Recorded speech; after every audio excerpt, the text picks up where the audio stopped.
Senator Lazarus. Very right. Thank you, Mr Acting Deputy President. On behalf of the people of Queensland and more broadly Australia, I'm voting this bill down. This bill comprises two components, both of which I am opposed to. The first involves reducing tax incentives for businesses investing in research and development in Australia. Specifically, the bill reduces the rates of tax offset available under the research and development tax for the first $100 million of R&D expenditure.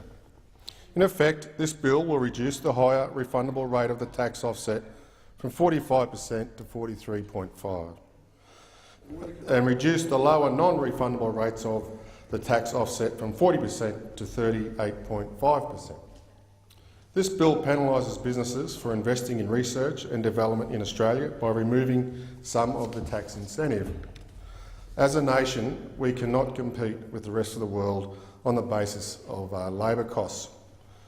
We have tried, and as a result, we have lost much of our manufacturing industry to South America, Asia and other countries that offer lower costs of labour. Our future as a nation rests on our ability to innovate, create, develop and invent. We are known for our quality and our hard work. The world will pay good money for technological and medical breakthroughs which extend life, improve our quality of life and minimise and eliminate illnesses. As a nation, we need to invest in research and development to create the breakthroughs and innovations that the world will pay top dollar for. The last thing we should be doing is reducing incentives for businesses to invest in R&D.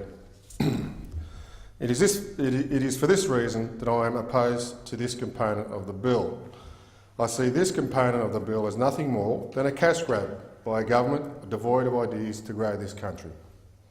And judging by the latest news coming out of the coalition, tonight my view is shared by Malcolm Turnbull and many others who feel the government needs a change of direction. The second component of this bill, which involves abolishing the seafarer tax offset, is nothing more than another cash grab, a grab which will only further cripple an already fragile shipping industry. The seafarer tax offset was introduced in 2012 to provide an incentive for companies to employ Australian seafarers. The seafarers tax offset is essential to allow Australian businesses to compete in international waters.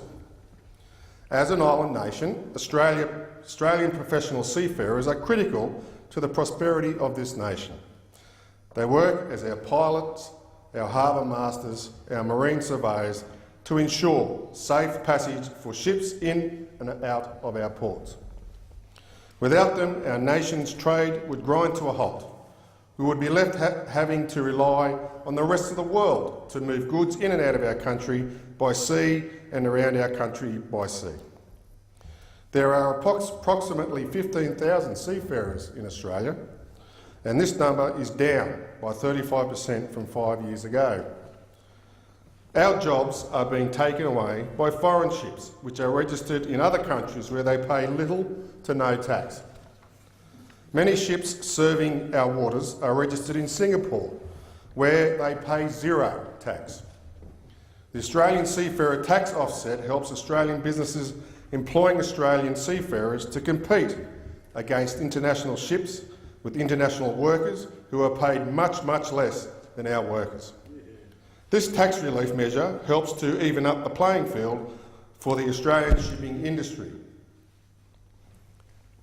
It has only been in place for a couple of years and needs time to be given a chance to work to build our national shipping capability.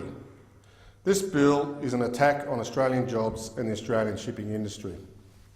It also is an attack on our national security. It would only take a few altercations with a trading partner or a shipping company servicing our waters to bring our nation to a complete standstill. By decimating our shipping industry, we are putting our nation at risk of not being able to trade, of not being able to manage the terms of our own import and export businesses, and not being able to access goods critical to our nation's survival. Already we have very few fuel refineries in Australia, We only have a couple of weeks of fuel supplies in our country at best. We rely heavily on the rest of the world to survive as a nation. We need Australia's shipping industry to survive, grow and prosper for the sake of jobs and our future. I cannot and I will not support any measures which put our country at risk and which do not support Australian jobs for Australian workers. I hope that the Senate votes this legislation down. Thank you.